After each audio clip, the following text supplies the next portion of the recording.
하나님께서 오늘 우리 저희 공동체에 주시는 말씀입니다. 스바냐서 1장 14절에서 18절. 스바냐 1장 14절에서 18절. 여호와의 큰 날이 가깝도다. 가깝고 심히 빠르도다. 여호와의 날이 소리로다. 용사가 거기서 심히 애곡하는도다. 그날은 분노의 날이요 환난과 고통의 날이요 황무와 폐괴의 날이요 캄캄하고 어두운 날이요 구름과 흑암의 날이며 나팔을 불어 경고하며 견고한 성읍을 치며 높은 망대를 치는 날이로다. 내가 사람들에게 고난을 내려 소경같이 행하게 하리니 이는 그들이 나 여호와께 범죄하였음이라. 또 그들의 피는 흘리워서 티끌같이 되며 그들의 살은 분토같이 될지라. 그들의 은과 금이 여호와의 분노의 날에 능히 그들을 건지지 못할 것이며 이 온 땅이 여호와의 질투의 불에 삼키우리니 이는 여호와가 이 땅의 모든 거미를 멸절하되 놀랍게 멸절할 것임이니라. 아멘. 저는 하나님께서 오늘 저에게 주시는 말씀을 통해서 여호와의 큰 날이 가까웠다라는 제목으로 말씀을 증거하겠습니다. 우리 영국 BBC 방송에서 터키의 시리아 지진 피해 상황을 방송용 드론을 띄워서 촬영한 것을 보았습니다. 시리아의 어떤 작은 도시는 도시 전체가 빌딩과 집들이 모두 무너져 몇몇 생존자들만 길거리에서 울부짖는 것을 보았고요. 저는 지구의 종말을 잠깐 보았습니다. 여러분, 지구의 종말을 어떻게 생각하세요? 내가 죽는 날이 나에게 지구의 종말입니다. 우리 스바냐의 그 중심 주제는 이 여호와의 날이 가까이 왔다입니다. 다르게 표현하면 죽음은 가까이 있습니다. 우리 하나님을 모르는 사람들은 마지막 날이 그 심판과 멸망의 날이겠지만 우리 믿음의 사람들에게 그 하나님의 나라, 우리 천국으로 직행하는 날입니다. 지구의 멸망은 아니더라도요, 정말 엄청난 재앙이 닥쳐올 때 하나님께서 그 재앙으로부터 여러분을 숨겨주시고 보호해 주심을 믿습니까? 아멘. 네, 우리 이 스바냐의 이름은 여호와께서 숨겨준 자라는 뜻입니다. 우리 여호와의 날이 어떤 날인지를 설명해 주는 말씀이 1장 7절입니다. 주 여호와 앞에서 잠잠하라. 여호와의 날이 가까웠다. 여호와께서 자기 백성을 희생의 제물로 준비하시고 그들을 학살할 원수들을 택하셨다. 이 당시 그 유대 민족을 학살할 원수들은요, 하나님의 징계의 막대기 우리 아수르와 바벨론 나라입니다. 하나님께서 양치기 소년 다윗을 왕으로 세우고요, 그 여호와의 그 신앙 중심으로 해서 그의 후손들을 통해서 다윗 왕가를 유지하셨습니다. 이 스바냐 선지자가 활동하던 그런 요시야 왕까지 400년이 흘렸는데 우리 므낫세 왕 때 얼마나 우상 숭배의 죄가 심했는지 이 서기관들이 정말 정성스럽게 복사해서 성전에서 읽었던 그 율법책이 다 사라졌습니다. 당연히 그 여호와의 성전은 정말 방치되었겠죠. 우리 요시야 왕의 그 명령으로 그 타락한 성전을 수리하다 우리 대제사장 그 hil기야가 헌금계 속에서 율법책을 발견하고 왕에게 갖다 주었고요. 점점 그 신앙의 부흥이 일기 시작했습니다. 이 당시 그 신앙의 상태를 말해주는 구절이 스바냐 1장 12절입니다. 그때 내가 등불로 예루살렘에 두루 찾아 무릇 찢기같이 가라앉아서 심중에 스스로 이르기를 여호와께서는 복도 내리지 아니하시며 또 화도 내리지 아니하시라 하는 자를 벌하리니. 그때나 지금이나 마찬가지로요, 사실 하나님께 관심도 없고요, 뭐 천국 지옥 관심 없습니다. 오늘 슈퍼볼 게임이 있는 날인데 용서하시고 들으시기 바랍니다. 우리 세상은 그냥 어떻게 오늘 잘 먹고 오늘 어떻게 재미있게 살 수 있을까에 온갖 관심을 가지고요, 우리 죄 속에서 뒹굴며 살아갑니다. 왜 하나님은 끊임없이 선지자들을 통해서 그 마지막 날에 대한 경고를 할까요? 우리가 죽는 날 정말 멸망받지 않고 지옥에 가지 않게 하시려고 끝없이 말씀하십니다. 2000년 전에 우리 베드로 사도도 베드로 후서 3장 8절 9절에 사랑하는 자들아, 주께서는 하루가 1000년 같고 1000년이 하루 같다는 이 한 가지를 잊지 말라. 주의 약속은 어떤 이들이 더디다고 생각하는 것 같이 더딘 것이 아니라 오직 주께서는 너희를 대하여 오래 참으사 아무도 멸망하지 아니하고 다 회개하기에 이르기를 원하시느니라. 지금 우리는 삼일째 살고 있음을 믿으시기 바랍니다. 우리 사람들은 하나님을 고약하게 벌을 주려고 기다리시는 분이라고 생각하고요. 의외로 많은 크리스천들도 그렇게 생각합니다. 하나님은 그럴 이유도 없고요. 그렇게 할 필요도 없으십니다. 하나님은 자신이 그 정한 그 법에 순종하면 복을 주시고요. 또 불순종하면 이 법에 따라 심판하시는 것, 그것이 또 저주입니다. 이 하나님이 그 정해주신 그 길을 걸어가지 않고 자신의 길을 걸어가는 것이 죄인데요. 그 길에서 돌이키게 하려고 하나님께서 주시는 그런 환난과 고통을 재수없어서 일어났다고 많은 사람들이 생각합니다. 돌이키고 회개하고 하나님께 나아가면 용서해 주시고요. 회복시켜 주시는데 자신의 힘으로 해결하고 살다가 똑같은 일을 고집스럽게 반복합니다. 우리 베드로후서 2장 22절에 참된 속담에 이르기를 개가 그 터였던 것에 돌아가고 돼지가 씻었다가 더러운 구덩이에 도로 누웠다 하는 말이 그들에게 응하였도다. 이제 여호와의 큰 날이 어떤 날인지 알아보겠습니다. 우리 14절 여호와의 큰 날이 가깝도다. 가깝고도 심히 빠르도다. 여호와의 날이 소리로다. 용사가 거기서 심히 애곡하는도다. 우리 성경은요, 우리 이스라엘 백성들이 그 당한 그 경험을 읽고 듣고 우리는 그렇게 살지 말라고 주신 책입니다.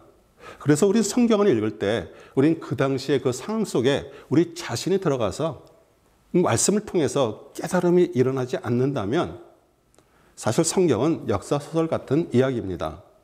이 하나님의 택한 백성들이 하나님께 등을 돌리고 우상을 숭배하며 그 삶의 지침서인 그 율법책을 팽개치고 주의 나라와 동화되어 점점 정체성을 잃어갔습니다. 우리 사사기의 패턴은 우상 숭배로 그 하나님을 떠나면 그 주의 나라를 통해서 환난과 억압을 받게 하고요. 하나님께 부르짖고 기도하면 하나님께서 한 사람 그 사사를 세우고요. 전쟁에 승리하게 하셔서 평안을 주십니다. 그리고 얼마의 그 시간이 흐르면 또다시 우상 숭배하게 되는 것이 정말 다람쥐가 쳇바퀴 돌듯이 반복됩니다. 그 여호와의 큰 날은 그 아수르와 바벨론을 그 징계의 막대기로 사용하셔서 유다를 침략하는 날이 가깝고 심히 빠르게 진행된다는 뜻이고요. 강한 용사라도 애곡하며 힘이 빠질 것을 말합니다. 오늘 여러분의 귀에 그 여호와의 날이 가까이 왔다는 소리가 들립니까? 이번 지진으로 인해서 수만 명이 죽었다는 그 뉴스를 들었습니까? 혹시 주위에 아는 사람이 어제 세상을 떠났다는 말을 들었습니까? 그들은 대부분 무슬림이었고요. 또 하나님을 믿지 않는 사람이 죽었기에 나와 상관없다고 생각하십니까? 그들이 여러분보다 저보다 더 죄가 많기에 죽었습니까? 우리 예수님이 직접 말씀하셨습니다. 누가복음 13장 4절에서 5절 또 실로암에서 망대가 무너져 치어 죽은 18사람이 그 예루살렘에 거한 다른 모든 사람들보다 죄가 더 있는 줄 아느냐? 너희에게 이르노니 아니라 너희도 만일 회개하지 아니하면 다 이와 같이 망하리라. 우리는 하나님을 믿어도요, 자기 생각대로 믿습니다. 열심히 하나님의 길을 간다고 말하면서도요, 자기 길 마이웨이를 고집스럽게 가고 있습니다.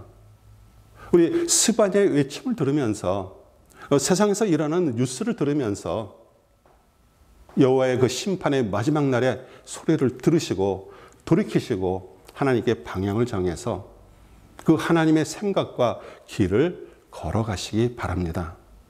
그것이 죄에서 벗어나는 것이고요. 그것이 회개입니다.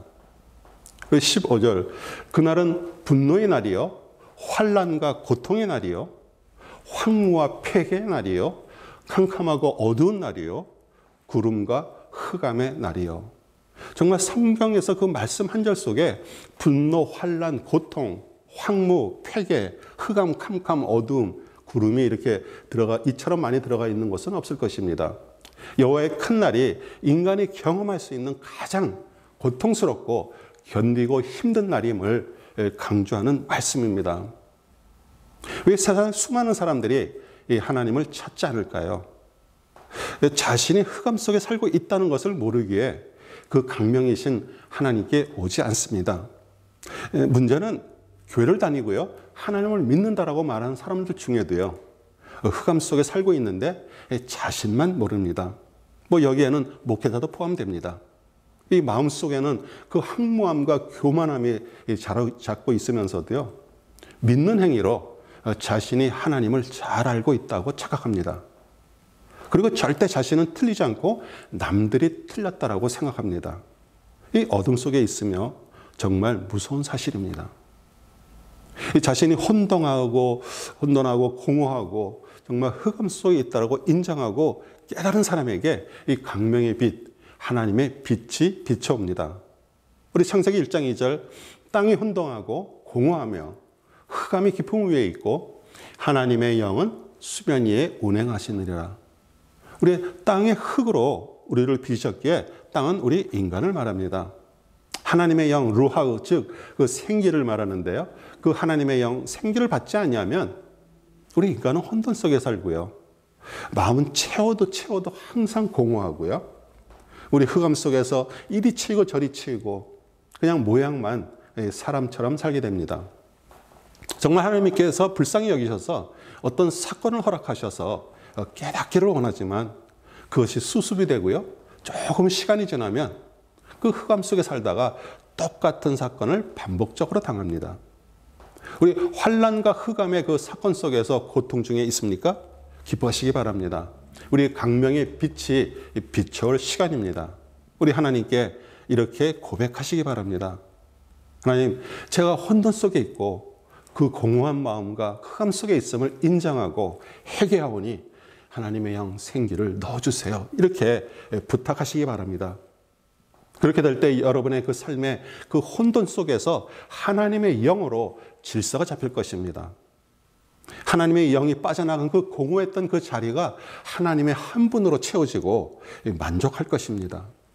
우리 흑암 속에서 반복되는 그 넘어짐이 그 하나님의 빛의 비침으로 점점 강명 속에서 굳게 설 것입니다. 만약 사건을 통해 깨달음이 없다면 미련한 자로 평생 흑암 속에 살 것입니다. 잠언은 특히 지혜를 받은 자와 미련한 자를 비교해서 끊임없이 말하고 있습니다. 우리 대표적인 말씀 잠언 26장 11절, 개가 그 토한 것을 도로 먹는 것 같이 미련한 자는 그 미련한 것을 거듭 행하느니라. 미련한 것을 거듭 행하느니라. 이 문제는 자신이 미련하다는 것을 모르는 것 자체가 미련한 자임을 증명하는 것입니다. 16절, 이 나팔을 불어 경고하며 견고한 성읍을 치며 높은 망대를 치는 날이로다. 저는 나팔수입니다. 저는 파수꾼입니다. 여호와의 가까이 왔다고 외치는 자입니다. 우리 이사야서 58장 1절, 크게 외치라. 목소리를 아끼지 말라. 내 목소리를 나팔같이 높여 내 백성에게 그들의 허물을, 야곱의 집에 그들의 죄를 알리라. 저는 누구의 죄를 지적하는 자가 아닙니다. 이 하나님의 그 생각과 길을 선포하고요, 그 심판의 날이 가까이 왔다고 나팔소리처럼 크게 날리는 자입니다. 그리고 호세아 8장 1절, 나팔을 내 입에 댈지어다 원수가 독수리처럼 여호와의 집에 덮치리니 이는 그들이 내 언약을 어기며 내 율법을 범함이로다. 우리 이스라엘 백성이 그 언약을 범해서 고통을 당한 것이 우리에게 경고가 되어 우리 역시 그 하나님의 언약을 잊지 않고 살아가기를 결심하는 날입니다. 지진 참사 현장에서 정말 아기를 잃고 그 부르짖는 그 엄마의 애통 속에서 내 아기를 잃은 마음이 되어서 그 무너져 버린 내린 그 건물 잔해 속에서 죽어가는 아기를 찾는 심정으로 죽어가는 신앙을 다시 찾고 부활시키는 날입니다. 높은 망대처럼 스스로 교만했던 신앙, 자신이 남보다 낫다고 자부하는 그 마음이 깡그리 무너지고 말씀의 반석 위에 다시 세우는 날임을 믿으시기 바랍니다. 17절, 내가 사람에게 고난을 내려 소경같이 행하게 하리니 이는 그들이 나 여호와께 범죄하였음이라. 또 그들의 피는 흘려서 티끌같이 되며 그들의 산을 분토같이 될지라. 우리 모두 그 육신의 눈은 뜨고 있지만요, 영의 눈이 감겨서 장님처럼 살아가고요, 죄가 죄로 보이지 않기에 하나님께 죄를 짓게 되고요, 또 죄는 또 다른 죄를 잉태합니다. 우리 육신의 그 첫 창조된 상태로 그 욕심을 가지고 죄인같이 살아가고 있습니다. 신명기 28장 복과 저주의 말씀 중 저주의 말씀입니다. 29절, 맹인이 어두운 데서 더듬는 것 같이 내가 백죄도 더듬고 내 길이 형통하지 못하여 항상 압제와 노력을 당할 뿐이니 너를 구원할 자가 없을 것이며. 그리스도를 통해서 구원받고 그 새 창조가 일어나 의인으로 바뀌지 않으면 여러분의 흘리는 그 고통의 피는 땅에 떨어져 말라 티끌처럼 날아가게 됩니다. 한문으로 점잖게 분토라고 써있지만 똥을 말합니다. 우리 생명을 받지 못한 육신은 똥처럼 변할 것입니다. 용서하시고 들으시기 바랍니다. 만일 여러분이 구원받지 못하면 어느 붕사 말대로 정말 평생 먹고 똥만 싸는 기계로 살아갈 것입니다. 18절, 그들의 음과 금이 여호와의 그 분노의 날에 능히 그들을 견디지 못할 것이며, 여호와의 그 분노의 날, 그 하나님을 모르는 자의 죽음의 날입니다. 빌딩을 몇 개를 소유하고요, 집안에 있는 금고에 금과 은, 기증품이 가득 쌓여 있어도 사실 죽으면 아무 소용이 없습니다. 쌓는 사람이 주인이 아니라 쓰는 사람이 주인입니다. 그 온 땅이 여호와의 질투의 불에 삼키우리니. 왜 여호와께서 질투하십니까? 우리 사랑하는 아내 이스라엘 백성이 외간 남자 우상들을 따라 등을 돌리고 떠났기 때문입니다. 이 당시 이스라엘 백성들은요, 우상 바알 아세라만 섬긴 것이 아니고요, 우리 여호와 하나님도 함께 섬겼습니다. 이 바알도요, 뜻이 나의 주인이란 뜻이기에 그들은 괜찮다라고 생각을 했습니다. 지금 이 시대를 사는 우리들, 많은 분들 하나님을 섬기면서도요, 세상신 물질의 신도 겸해서 섬깁니다. 여호와의 큰 날, 그 여호와의 그 분노의 날이 여러분에게 닥치기 전에, 다시 말하면 그 죽음이 찾아오기 전에 오직 하나님만 섬기겠다고 오늘 여러분 자신의 마음에 말하시기 바랍니다. 하나님은 심판이 목적이 아닙니다. 경고의 말, 그 나팔 소리를 듣고 돌이키고 회개하기를 원하십니다. 우리 역시 한계가 있는 사람임을 고백하고요, 정말 오늘 정말 주님께 붙어 있기를 소원할 때 우리 스바냐 3장 14절의 그 약속이 실제가 될 것입니다. 시온에 따라 노래할지어다. 이스라엘아 기쁘게 부를지어다. 예루살렘에 따라 전심으로 기뻐하며 즐거워할지어다. 우리 아브라함이 그 이삭을 바쳤던 그 모리안 산이 나중에 시온산으로 불렸습니다. 그 예루살렘의 가나안 원주민이었던 그 여부스족이 머물던 산성을 다윗이 빼앗고 다윗성이라고 불렀습니다. 또 시온산은 다윗 왕의 아들 그 솔로몬에 의해서 성전이 세워졌던 것이고요, 그 바벨론 포로 귀환 후 또 세워진 수룹바벨 성전이 세워졌던 것입니다. 또 그것은 예수님이 십자가에서 돌아가신 그 골고다 언덕에 있는 곳입니다. 여러분은 스바냐가 노래하는 그 시온의 딸들이 되었습니까? 우리 시온의 딸은요, 첫째, 그 예수님의 십자가에서 죽으신 것처럼 자신의 자아가 죽고 자기 생각이 죽어야 합니다. 둘째, 그 부활하신 그리스도가 승천하셔서 보내주신 그 성령님을 통해 우리 성령이 우리 안에 계신 성전이 된 사람들입니다.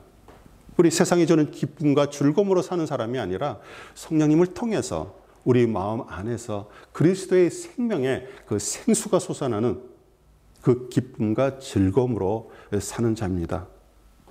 수도 셀 수 없는 그 동물들이 성전 번제단에서 피 흘리고 가죽이 벗겨지고 태워진 것처럼 우리 예수님이 그 한 마리의 어린 양이 되셔서 십자가에서 몸짓고 피 흘려서 받은 그 구원이 너무나도 귀중하고 감사해서 매일매일 감격해서 살아가는 사람들입니다.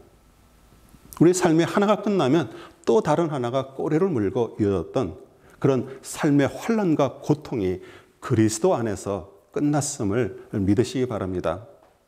자신이 그 영적인 사람이라고 생각하는 성도들이 많이 하는 실수가 그동안 내가 열심히 했는데 하나도 된 것이 없고 그냥 하나님께서 모두 하신다고 이렇게 말합니다. 네, 하나님께서 하시는 거 맞습니다. 그러나 내 의지를 들여서 해야 할 것은 하지 않고 하나님께서 다 하신다고 그렇게 빠져나갑니다. 끊어야 할 것은 내 의지를 들여서 끊어야 됩니다. 멀리 해야 될 것 우리가 노력해야 됩니다. 그럴 때 하나님께서 그것을 끊게 해주심을 믿으시기 바랍니다. 이 사랑하는 성도 여러분, 여호와의 큰 날, 인생의 마지막 날이 빨리 올까 두렵습니까? 아니면 오늘이 마지막처럼 최선을 다해서 하나님을 섬기고 그리스도 안에 살기에 이 마지막이 날이 두려움이 없고요, 평안한 마음이에요? 전 오늘 나팔처럼 목소리를 날려 저 포함해서 우리 모든 인생의 마지막 날을 대하는 마음을 받기를 소원합니다. 만약 두려움으로 들리면 돌이키시고 또 평안함에 안도감이 든다면 교만하지 않고요, 은혜에서 은혜로 나아가시기를 부탁드립니다. 이 질투와 사랑은 하나입니다. 사랑하시기에 하나님께서 질투하시는 것입니다. 이번 지진 피해자들의 그 처절하게 찢긴 마음들이 하늘로부터 위로받고요, 정말 빨리 복구되기를 기도 부탁드립니다. 그들의 처절한 외침이 거울이 돼서 여호와의 분노의 날이 가까이 왔다는 경고를 받아 회개하고요, 그 스바냐의 이름처럼 재앙이 닥칠 때 하나님의 보호하심으로 숨김을 받는 하나님의 사람들이 되시기를 우리 주 예수 그리스도의 이름으로 축복합니다. 아멘.